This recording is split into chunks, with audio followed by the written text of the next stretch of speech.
तरावी की नमाज मैंने अपने घर पर अपने परिवार को पढ़ाई। मैं हाफिज नहीं हूँ, लेकिन उसी कोरोना के दौर में मैंने 10 पारे याद करके अपने घर में तरावी की नमाज पढ़ाई। मेरी माँ का आखिरी रमज़ान था, अल्लाह ने ये तौफीक भी मुझको बख्शी कि आखिरी रमज़ान की तरावी की नमाज़ें मेरी माँ ने मेरे पीछे पढ़ी, जो ज़िंदगी में कभी पॉसिबल नहीं था। कोरोना ने हमको वो हालात भी दिखाए मेरे भाई, लेकिन हालात जैसे ही नॉर्मल हुए, हम और आप अपने पुराने ढर्रे पर लौट आए। हम अल्लाह की नाफरमानियों में लग गए मेरे भाई। जिना के अड्डे आबाद हो गए। दिल्ली के अंदर जब लॉकडाउन खुला तो सबसे पहले शराब की दुकानों पर लाइन लग गई। गौर करो कि आज का इंसान इतनी बड़ी बड़ी मुसीबतों को देखने के बाद भी ये इंसान कितना कठोर हो चुका है, कितना संग दिल हो चुका है, इसका दिल कितना पत्थर हो चुका है कि ये अल्लाह की तरफ रुजू नहीं करना चाहता, ये अल्लाह की तरफ लौटना नहीं चाहता, ये तौबा करना नहीं चाहता, ये अपने पापों को छोड़ना नहीं चाहता। मेरे प्यारे साथियों, कुरान का पहला पारा उठाओ। अल्लाह ने यहूदियों का तज़किरा करते हुए फरमाया, तुम कसत कुलूबुकुम मिन बादि ज़ालिका फहिय कल हिजारति औ अशद्दु कसवा। ऐ यहूदियों, तुमने अल्लाह की इतनी नाफरमानी की, तुमने इतने पाप किए, तुमने इतने गुनाह किए कि तुम्हारे दिल तो पत्थरों से भी ज़्यादा कठोर हो गए, तुम्हारे दिल तो पत्थरों से भी ज़्यादा सख्त हो गए। व इन्न मिनल हिजारति लमा यतफज्जरु मिनहुल अनहार। इसलिए कि पत्थर तो कुछ ऐसे भी होते हैं कि पत्थर के अंदर से पानी रिस रिस करके बहने लगता है। व इन्न मिनहा लमा यशक्ककु फयखरुजु मिनहुल मा। पत्थर तो कुछ ऐसे भी होते हैं कि जब पत्थर के ऊपर बार बार पानी पड़ता है तो पत्थर के अंदर भी सुराख हो जाता है और पत्थर से पानी बहने लगता है। व इन्न मिनहा लमा यहबितु मिन खशियतिल्लाह। पत्थर तो कुछ ऐसे भी होते हैं जो अल्लाह के खौफ से झुक जाते हैं, नरम पड़ जाते हैं। मगर यहूदियों, तुम तो इतने सख्त दिल हो चुके हो कि तुम्हारे दिल तो उन पत्थरों से भी ज्यादा गए गुजरे हैं।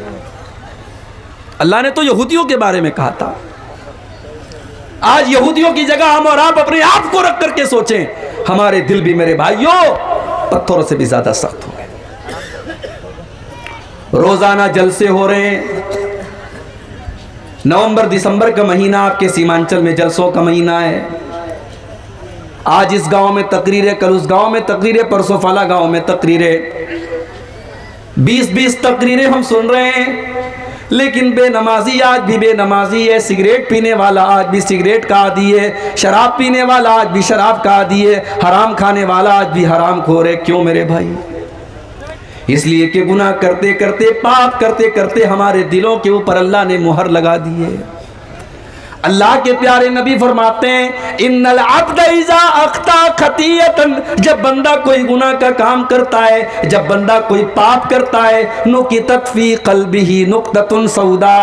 तो अल्लाह ताला उसके दिल के ऊपर एक काले रंग का धब्बा डाल देता है, एक ब्लैक कलर का, एक काले रंग का पॉइंट और धब्बा उसके दिल के ऊपर डाल दिया जाता है। अगर बंदा तौबा कर लेता है, वो धब्बा मिटा दिया जाता है। लेकिन अगर बंदा बार बार उसी गुनाह को करता है, बार बार अल्लाह को नाराज करता है, बार बार वो गलत काम करता है, तो वो काले रंग के धब्बे उसके दिल के ऊपर बढ़ते चले जाते हैं। हत्ता तालु व क़ल्बहु, यहां तक के पूरा दिल, पूरा का पूरा दिल काला हो जाता है। और जब दिल काला हो जाता है, अल्लाह के प्यारे नबी फरमाते हैं, फ़ज़ालिकर रानु, तो दिल के ऊपर एक गिलाफ चढ़ जाता है, एक पर्दा चढ़ जाता है। और इसी पर्दे का जिक्र अल्लाह ने कुरान में किया, कल्ला बल राना अला क़ुलूबिहिम मा कानू यक्सिबून।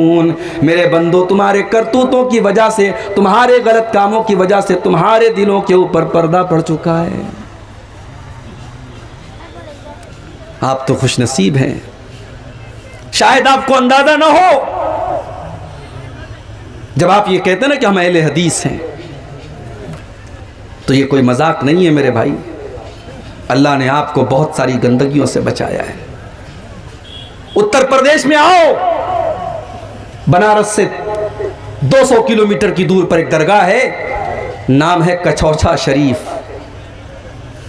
हर जुमेरात को औरतें जाकर के सजदा कर रही हैं वहां पर। और आगे बढ़ो लखनऊ के करीब देवा शरीफ, रंडी का नाच होता है वहां देवा शरीफ के उर्स के मौके पर। और आगे बढ़ो दिल्ली में निजामुद्दीन की दरगाह, वहां पर लोग सजदे कर रहे हैं। और आगे बढ़ो राजस्थान में अजमेर है, मस्जिद बगल में है, अल्लाह के दर पे सजदा करने वाले नहीं हैं, मगर ख्वाजा मोइनुद्दीन चिश्ती अजमेरी की कब्र पर लाखों लोग सजदा कर रहे हैं। आज का मुसलमान शिर्क कर रहा है। उसके बाद कहता है कि मुझे जूते क्यों पड़ रहे? तुझे जूते, तुझे अल्लाह ताला ने जिस चीज का तुझे जिम्मेदार बनाया था, ला इलाहा इल्लल्लाह, तूने उस ला इलाहा इल्लल्लाह की को खत्म कर डाला। तूने इतना शिर्क किया है और अल्लाह को छोड़ करके गैरों के दर पर तूने अपनी पेशानी को इतना जलील किया है कि अल्लाह ताला अगर चाहे तो तुझे सफेद हस्ती से मिटा दे। कल रात में मेरा प्रोग्राम था यूपी के अंदर, लखनऊ के करीब में एक जगह राय बरेली। मुझे वहां के नौजवानों ने दावत दी, कहा शेख साहब हमारे यहाँ बिल्कुल अहले हदीस नहीं है, 2 4 5 घर के लोग हैं, आप आइए। पूरा इलाका कब्र परस्तों का इलाका है। मोहब्बत रसूल के मौजू पर वहां मेरी तकरीर हुई। बड़ा अच्छा कस्बा है यूपी का राय बरेली, बड़ी तरक्की में है वहां के मुसलमान। मुसलमान तो हैं, कौन से मुसलमान हैं? अल्लाह को छोड़ करके गैरों के दर पे सर झुकाने वाले। दीपावली का त्योहार आया, हमारे कितने मुसलमान गैर मुस्लिमों को मुबारकबाद भी दे रहे थे और बड़े बड़े बैनर लगा रहे थे। इसी बिहार में सीवान में एक जगह मैंने देखा बैनर लगा था, कोई मुसलमान दुकानदार अपने गैर मुस्लिम भाइयों को दिवाली की मुबारकबाद दे रहा था और बैनर पे लिखा था माँ लक्ष्मी आप पर कृपा करे। यानी मुसलमान को यह भी पता नहीं है कि तौहीद का मतलब क्या है और शिर्क का मतलब क्या है और कौन सी चीज ऐसी है जो उसकी तौहीद को बर्बाद कर देती है। कुछ बेशरम मुसलमान हैं, कहते अरे हम तो बिस्मिल्लाह पढ़ के सब खा लेते हैं। गैरुल्लाह के नाम पर कोई मुर्गा ज़बा किया गया, गैरुल्लाह के नाम पर बकरा ज़बा किया गया, गैरुल्लाह के दर पे चढ़ाई गई मिठाई आई, ये बेशरम बिस्मिल्लाह पढ़ के खा लेता है। कल को सूअर का गोश्त तेरे सामने आएगा तो बिस्मिल्लाह पढ़ के खा लेगा। कल को शराब तेरे सामने पेश की जाएगी तो बिस्मिल्लाह पढ़ के पी लेगा। जितनी हराम शराब है और जितना हराम सूअर का गोश्त है, उतना ही हराम एक मुसलमान के लिए वो चीज है मेरे भाइयों जिस चीज पर गैरुल्लाह का नाम दिया गया। नहीं जानते हमारे मुसलमान भाई। आजकल बड़ा मीडिया में एक मामला चल रहा है, दिल्ली के अंदर एक मुसलमान लड़के ने गैर मुस्लिम लड़की के साथ लिव इन रिलेशनशिप में रहते थे। अब ये भी चल रहा है समाज में, शादी के बगैर लड़का लड़की रह रहे, समाज को कोई एतराज नहीं है, समाज उसको बर्दाश्त कर रहा है। ये नया भारत है, ये आधुनिक भारत है, ये मॉडर्न भारत है। मेरा इस्लाम तो ये कहता है तुम निकाह कर रहे हो, तुम शादी कर रहे हो। मौलवी साहब भी आ गए, उन्होंने निकाह भी पढ़ा दिया, लेकिन आपका मकसद घर बसाना नहीं है, आपका मकसद सिर्फ अपनी शहवत को पूरी करना है। तो कुरान कहता है कि ऐसा निकाह करना जायज़ नहीं है। मुहसिनीना गैरा मुसाफिहीना, निकाह का मकसद घर बसाना है, परिवार बसाना है, सिर्फ अपनी शहवत को और अपनी सेक्सुअल डिज़ायर को पूरा करना नहीं है। भाई इंसान और जानवर में कुछ तो फ़र्क होना चाहिए। यानी इस्लाम इस बात की भी इजाजत नहीं देता कि आप निकाह करें इस मकसद के तहत कि हम सिर्फ अपनी ख्वाहिश पूरी करें। नहीं, आपको घर बसाना है, आपको बीवी का हक अदा करना है। वो इस्लाम जो निकाह के मामले में इतनी पाबंदी लगाता है, क्या वो इस्लाम इस बात की इजाजत दे देगा कि लड़का लड़की बगैर शादी के लिव इन रिलेशनशिप में रहें? खुली हुई ज़िनाकारी है। और आफ्ताब नाम का वो लड़का श्रद्धा नाम की एक लड़की के साथ रहता था। सवाल यह नहीं है कि श्रद्धा के घर वालों को इतराज था कि नहीं था, सवाल यह है कि आफ्ताब के घर वालों को इतराज क्यों नहीं था। समाज की यह दोगली तस्वीर भी हमें खत्म करनी पड़ेगी मेरे भाई। हमने लड़कियों पर पाबंदियां लगाई, लड़कों के लिए सब माफ है।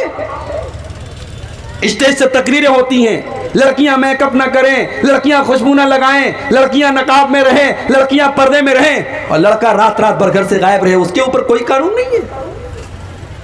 इस्लाम के अंदर कोई वन वे ट्रैफिक नहीं है मेरे भाई। अगर इस्लाम एक लड़की को यह हुक्म देता है, एक औरत को हुक्म देता है कि वो पर्दे में रहे, वो बेहयाई ना करे, वो ज़नाकारी का कोई काम ना करे, तो इस्लाम एक मर्द को भी हुक्म देता है कि वो अपनी निगाहों को नीचे रखे, वो ज़िना के करीब न जाए। वला तक़रबुज़्ज़िना इन्नहु काना फ़ाहिशतन व साअ सबीला।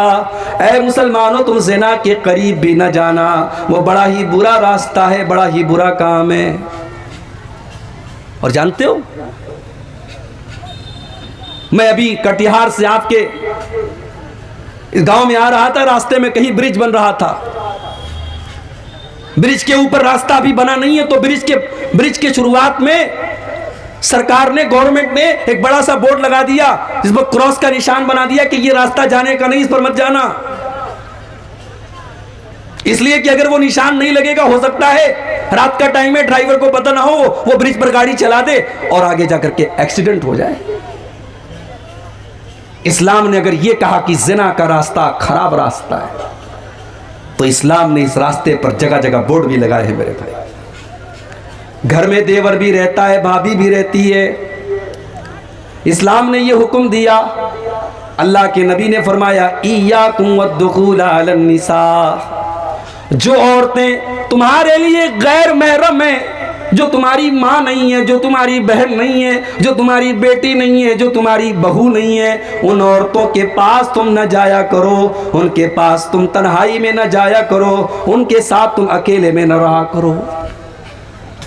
नबी ने एक लफ्ज कह दिया, जीजा को मना कर दिया गया वो साली को बाइक पर बिठा के सैर न कराए, देवर को मना कर दिया गया वो भाभी के साथ बाइक पर न बैठे, वो अकेले कमरे में भाभी के साथ न बैठे।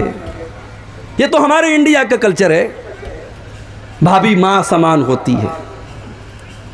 इस्लाम की नज़र में भाभी माँ समान नहीं होती है। इस्लाम की नज़र में भाई के मरने के बाद छोटा भाई अपनी भाभी से शादी भी कर सकता है, भाई के तलाक के बाद शादी कर सकता है, वो आपके लिए गैर महरम है, महरम नहीं है वो आपके लिए, पर्दा है आपका, उससे लिमिट होनी चाहिए आपके और उसके बीच। इस्लाम ने ज़िनाकारी के रास्ते में मेरे भाइयों बड़े बड़े बोर्ड लगा दिए।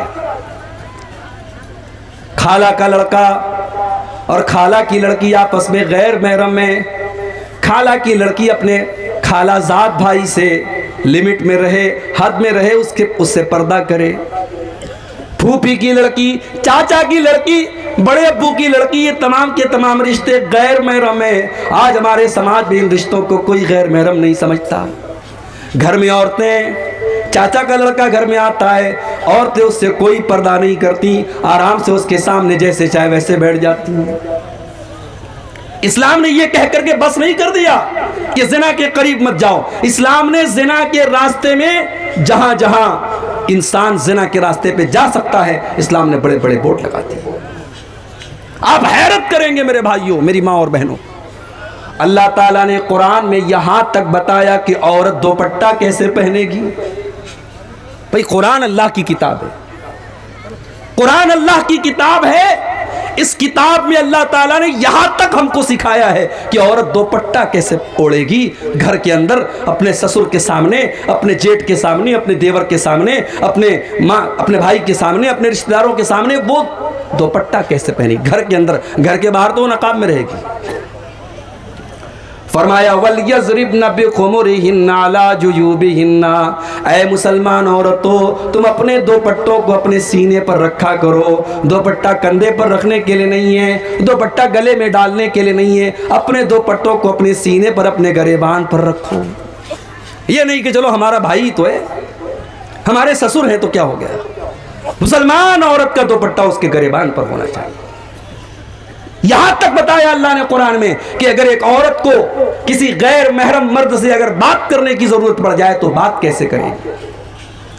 अल्लाह ने फरमाया कुरान के 22वें पारे में, फला तखज़ाना बिल क़ौली फ़यतमअल्लज़ी फ़ी क़ल्बिही मरज़ुन वक़ुल्ना क़ौलन मअरूफ़ा। ऐ मुसलमान औरतों, जब तुम्हें किसी गैर मर्द से बात करने की नौबत आ जाए और बात करने की ज़रूरत पड़ जाए तो तुम अपनी आवाज़ में नरमी पैदा न करो, अपनी आवाज़ में लचक न पैदा करो, तुम अपनी आवाज़ में कड़क अंदाज पैदा करो, तुम सख्ती के साथ बात करो। सामने वाले को ये न लगे ये मुझको लाइन दे रही है, सामने वाले को ये न लगे कि ये मुझे सिग्नल दे रही है, सामने वाले की उम्मीदों को तोड़ दो। तुम सख्ती से बात करो, तुम नरमी से बात न करो।